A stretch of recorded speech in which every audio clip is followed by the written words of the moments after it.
In this video, I'll be philosophizing on appropriateness as it pertains to distinctions within the overarching subcomponent personality characteristics of tolerance and or cunningness and or goal-oriented thinking, each meaningful to engage more accurate approximations within current to future oriented personal goal pursuits and or meaningful self-tasks that engage self-maintenance in terms of optimizing certain processing effectivenesses and or efficiencies within what's more calibrated to certain more accurate and or meaningful volitions and or conducts. Tolerance, the opposite polarity, intolerance, is most related to an individual's ability to sustain and or engage more meaningful, difficult situations and or experiential encounters with, in some cases, what may be hard for an individual to ingest and or distasteful, yet an individual persists and is able to engage more meaningful, appropriate responses to distinct situations within engaging more critical thinking that is appropriate, yet may also in some cases more particularized to individuals who are themselves perhaps more intolerant, may engage tolerance that does not, as many may think it, mean that an individual is a pushover, yet instead means that this individual is more likely to be more objective and or communicate the functional and or meaningful truths related to the issues with another individual's misconducts, not necessarily whom disregards those conducts and per se permits them, yet whom refrains from engaging in coercions, instead identifying and or clearly communicating the issues with the misconducts. This is a problem as it's resulting in serious harm. You should appropriately monitor your conducts in order to prevent future-oriented misconducts, as you are a hazard to those around you. This is not something that is always kind to communicate to others, nor polite, yet is most meaningful to engage more kindness to those around the individual from identifying the problematic misconducts with tolerance. Not necessarily engaging intolerance. The intolerant are individuals whom are more likely to take to the streets and protest, throw Molotovs through windows, and desire to burn down buildings in order to communicate that they're ironically more moral. This is intolerant and or harmful, clearly inappropriate,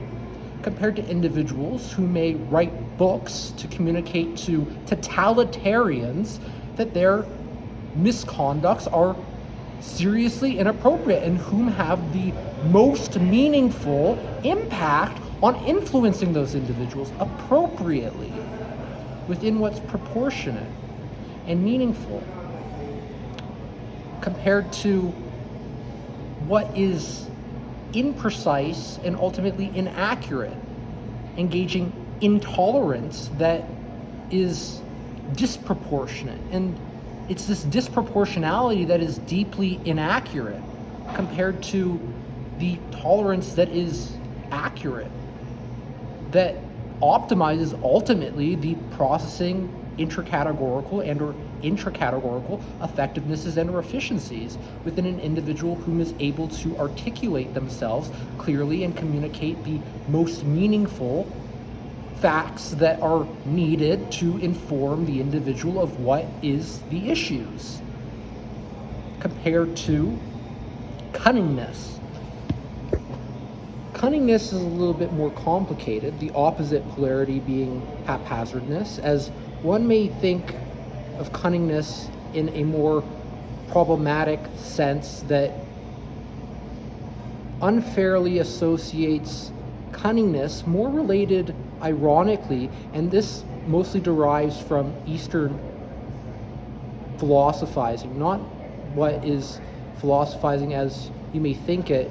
more related to thinking clearly in terms of mind-body connections, that associates more from monks, not necessarily philosophers, as Eastern thinkers tend to be more individuals who are considered to be spiritual leaders, not necessarily academic and or scholarly individuals as in the West. These are individuals whom are seen to have earned the ranks nearest to heaven,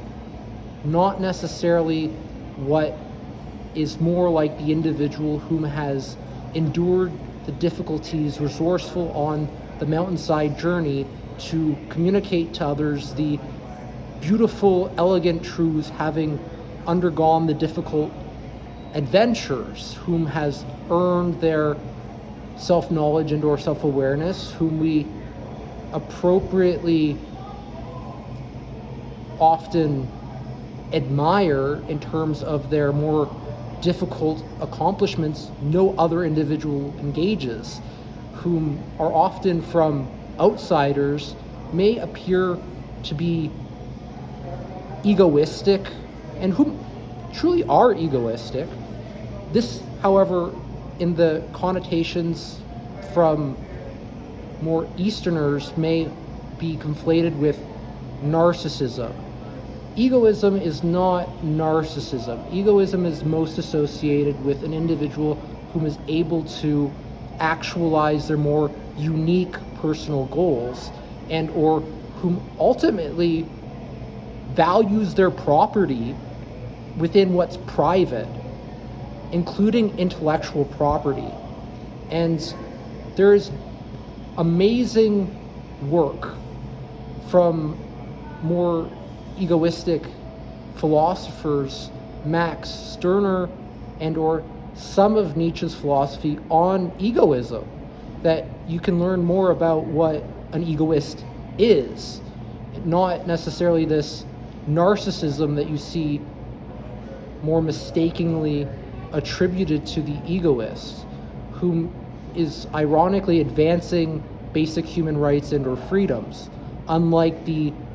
selfish narcissist. These are distinct free agents. Cunningness within Eastern thinking is more related to wisdom. However, there are some fallacies in terms of appeal to authority that may, from the intellect of Machiavelli, who wrote The Prince, associate cunningness with strategic manipulation. Cunningness is not about manipulating other individuals. However, cunningness is most meaningfully related to strategizing and optimizing one's ability to optimize the intercategorical and or intercategorical effectivenesses and or efficiencies, meaning that cunning individuals are typically intellectual individuals whom are able to more within the quick-witted, agile, creative problem solving overcome difficulties. The opposite polarity of cunningness is haphazardness, meaning individuals whom are more haphazard are less likely to value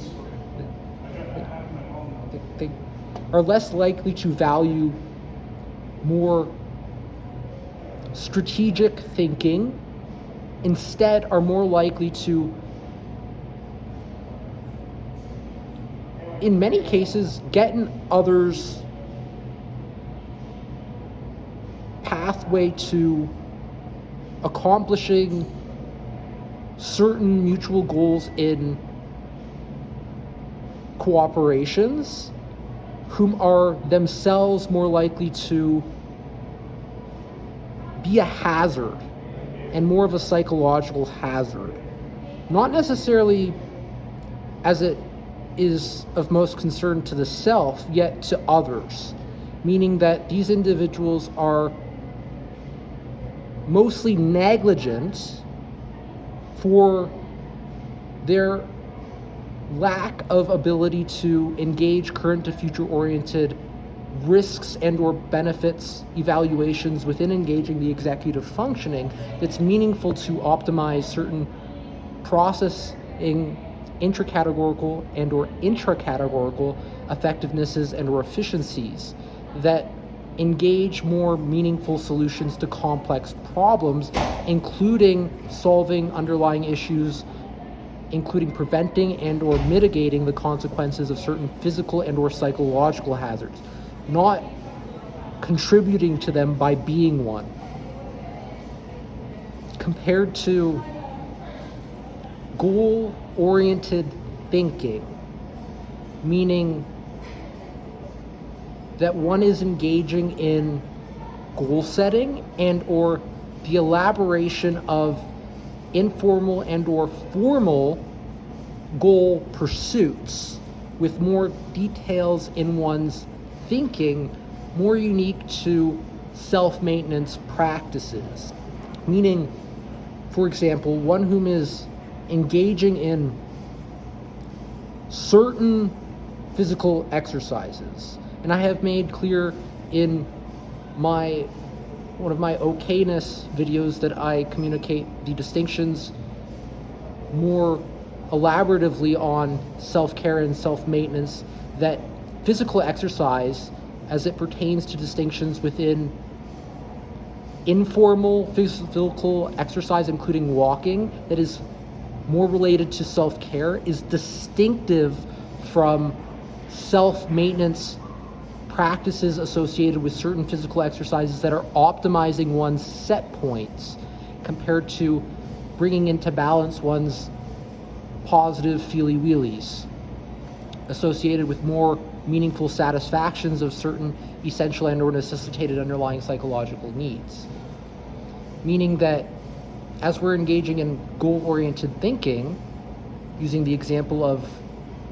exercise, one whom is engaging in more difficult weightlifting that is challenging their fitness level is more likely to optimize their set points, engaging in self-maintenance practices, who may have certain goals, informal and or formal, to optimize their physique. And or, as it mostly concerns my more personal goals, as I'm a little bit more unique in terms of the rationale for engaging in physical exercise, is ultimately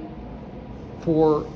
strengthening certain mind-body connections and optimizing the underlying psychological processes within those mind-body connections. Not about being stronger per se, yet to be more stronger within the mind-body connections that's optimizing information processing in order to experience more positive feely-wheelies and ultimately more positive, meaningful emotions. As a lot of physical exercise is more about transforming the nervous system to increase the processing intracategorical and or intercategorical effectivenesses and or efficiencies. That is engaging certain self-maintenance processes that expands the life course, and not uniquely expands the life course, allowances and or disallowances one to engage in more wiser volitional liberdade pensando, from thinking more clearly in terms of being able to experience more immunity to psychiatric illness and or chronic disease, including the threats of obesity that is the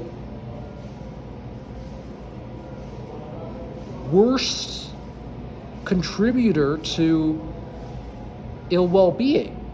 ultimately eroding one's intelligence. Goal-oriented thinking within engaging exercising that is challenging one to ultimately optimize their set points draws from complex, more elaborative, directed information processing that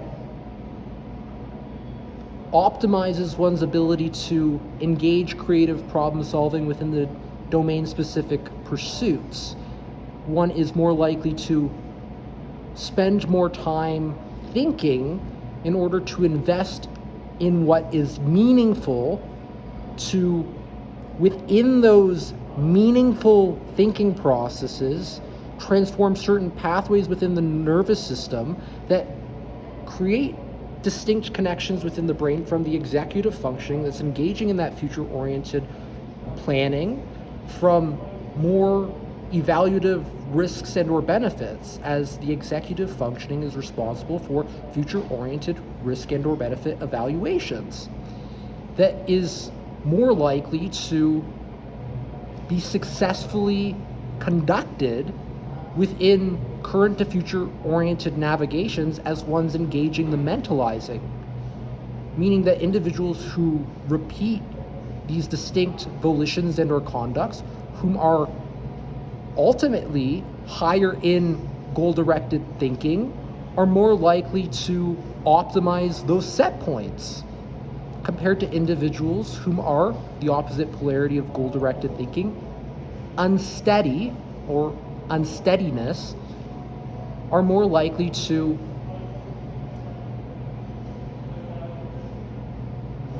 inconsistently, counterproductively fail to engage in future-oriented risk and or benefit evaluations, and who may have more abnormalities in the executive functioning, who struggle with engaging the appropriate, accurate volitions and or conducts that are meaningful to optimize those set points, whom are more likely to fail in terms of their future-oriented personal goals, and who may struggle with even engaging meaningful goal setting, whom are more likely to experience aimlessness and or pointlessness. However, goal-directed thinking is not quite to be conflated with the personality characteristics associated with planning and or other goal-related volitions and or conducts, meaning that aimlessness is not necessarily the opposite polarity of goal-directed thinking. Goal-directed thinking is more associated with drawing from distinct areas in one's existentia to inform one's goal-oriented navigations, meaning that one is engaging in goal-related thinking,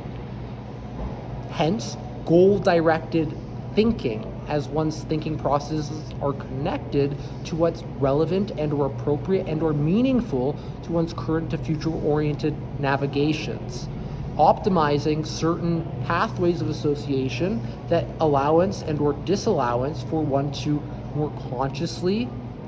bring to mind the appropriate solutions from evaluating the meaningful allowances in comparison to the disallowances that provide information on the meaningful approach and or avoidances more likely to elicit positive meaning and affect that is associated with those navigational cues, more likely to satisfy the desired essential and or necessitated underlying psychological needs, meaningful to cultivate healthy psychological functioning and or positive subjective well-being within one's subjectivity, ultimately optimizing one's positive, meaningful emotions one experiences from day to day. That's all I want to say for this video. Hope you have an awesome one. Keep moving this episode.